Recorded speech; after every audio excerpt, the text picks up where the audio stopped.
Hey guys, this is Cam 15, and I'm back with another video on Cam 15 Talk Sports. And we have just ended another season of college football. We ended the season off, and the Georgia Bulldogs are the national champions of college football. And what was a very entertaining game, to say the least. And this was a game I definitely did enjoy. I'm gonna talk about it and I'm gonna give my thoughts and then we're gonna get out of here. I thought my co-host, my friend Matt Swarmstead would be here, who's on my other channel before I moved over to my sports channel, would talk obviously sports with me and everything. And we actually did talk a few weeks of college football. We stopped, but I wanted to, talk about college football one last time this season, and that's talking about the national championship game. And Georgia does it. They overcame the demons, and guess what? They defeated Alabama. The thing is, I had Alabama winning this game, because I just felt in the hardest of my hearts, I just didn't believe Georgia could beat Alabama because every time Georgia matches up against Alabama, they always lose. And then two, the second guy, the main guy who essentially won Georgia the game, Stetson Bennett, I didn't have any confidence that Stetson Bennett could do anything to put Georgia in a position to win this game. And can we just say, and I will take my L's. I will take my L's. Stetson Bennett, he showed up. He showed up today. Or showed up tonight. He showed up tonight when it mattered most. You know, after the fumble he had, which in all honesty, that was bogus as hell. That was the refs trying to find some way to gift Alabama free points. That was no fumble there. He clearly threw it. Um, I don't know what the hell the refs were seeing there, but okay. But after that fumble and Alabama scores a touchdown to take the lead, you look at it from the perspective of that time in the game, and you're like, yeah, Georgia's done. This is their moment where they just choke away and they break. And there's not a damn thing they can do. And I even tweeted before the next incoming series for Georgia. I'm like, Georgia's got to put JT Daniels in the game, otherwise it's game over. And lo and behold, they went to Stetson Bennett, and only like 3, 4, 5 plays later, he literally single-handedly takes the Georgia Bulldogs right down the field and puts them up and has the touchdown to go up. And then they get a stop, and then Stetson Bennett goes down the field again with a combination of that running game. Managed to throw essentially throw his dagger TD, but we obviously know the dagger TD was the pick six, and stuff like that. And will give credit where credit is due. I didn't think Stetson Bennett was gonna take the Georgia Bulldogs over the top when it comes to beating Alabama, and there was a lot of people that felt the same way, and Georgia fans, including themselves, probably thought the same exact way of Stetson Bennett's not going to take us anywhere. And he proved all the doubters wrong. He proved me wrong. All the other doubters that were calling for him to be benched, he proved them wrong. And he showed up when he needed to show up. And that's the one thing about college football that I just love, because you can have it to where, and that's just in sports in general, that's the thing you love. You can have a player be doubted the entire run, especially throughout a game, but all it takes is having that moment, that one big moment, drive, basket, home run, whatever. And guess what?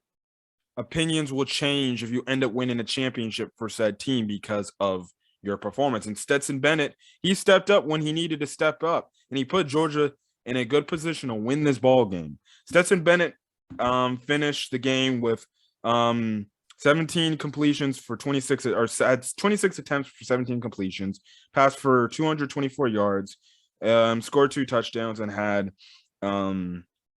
obviously a fumble, and everything in this game.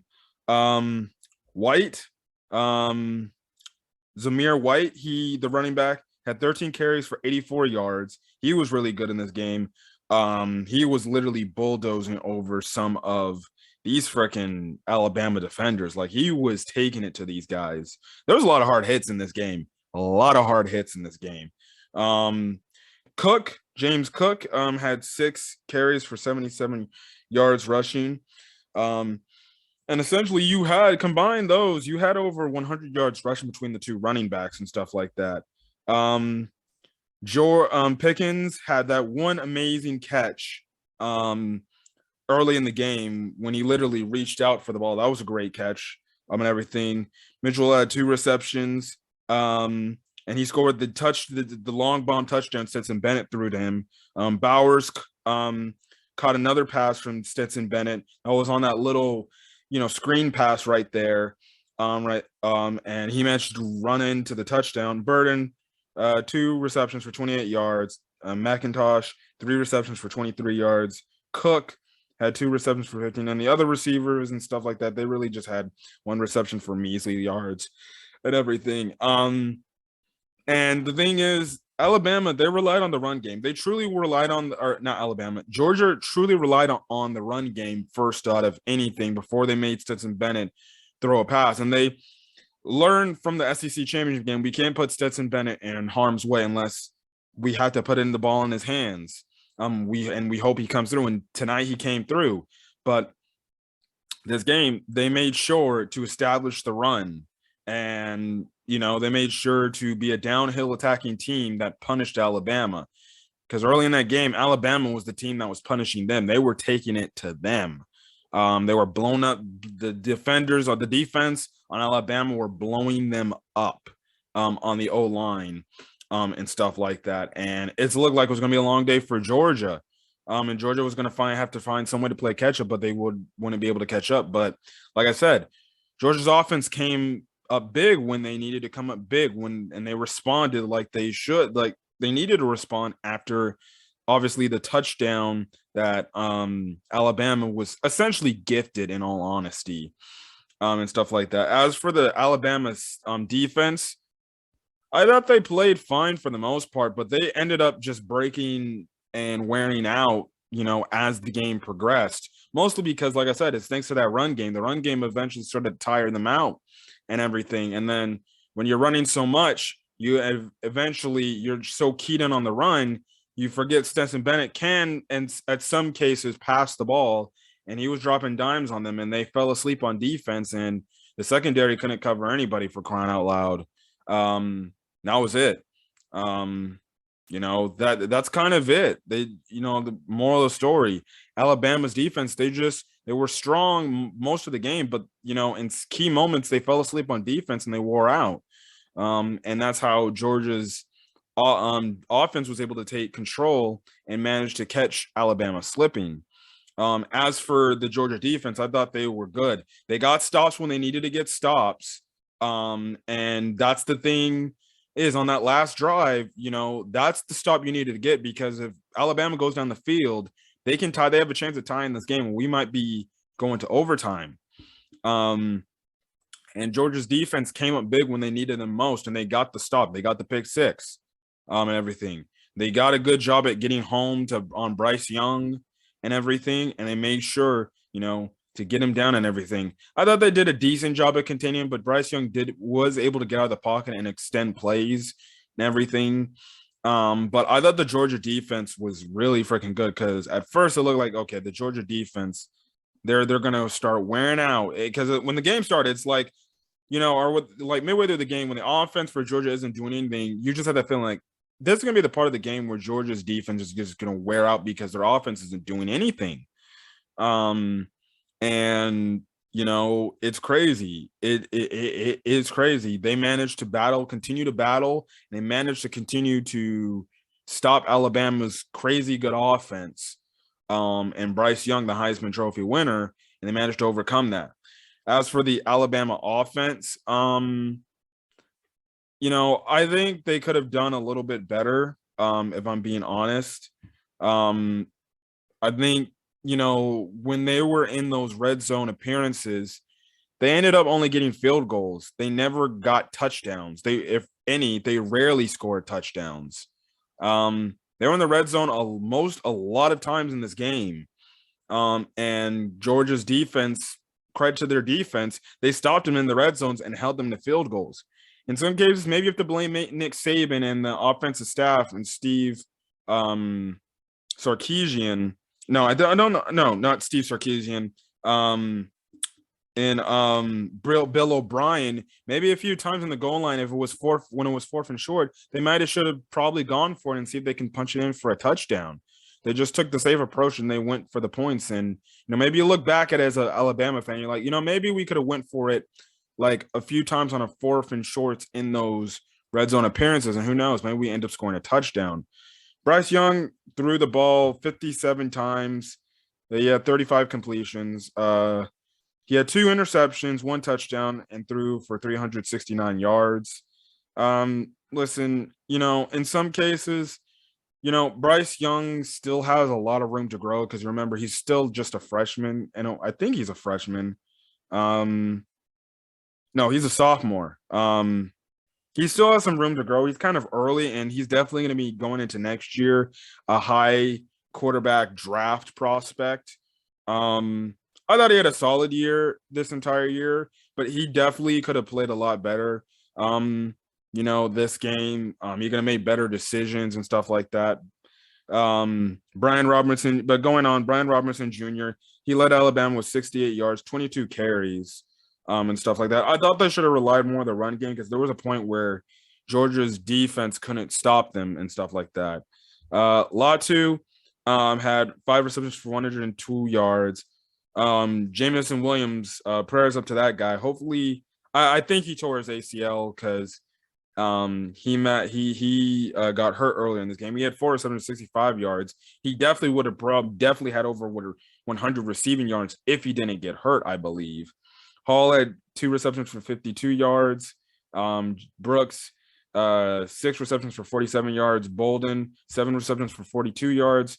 Brian Robertson Jr., 4 receptions for 28 yards. Holden, 6 receptions for 28 yards, and Sanders for 1 reception for 3 yards. Now, also, that's another thing you got to factor. The Jamison Williams injury definitely hurt the Crimson Tide. They hurt the Tide because when he went out, I'm not saying Alabama doesn't have, decent enough receivers, but that was your guy where it's like, okay, most of the defense is going to focus on him, and that might open up, the other receivers to get open and make plays and stuff like that.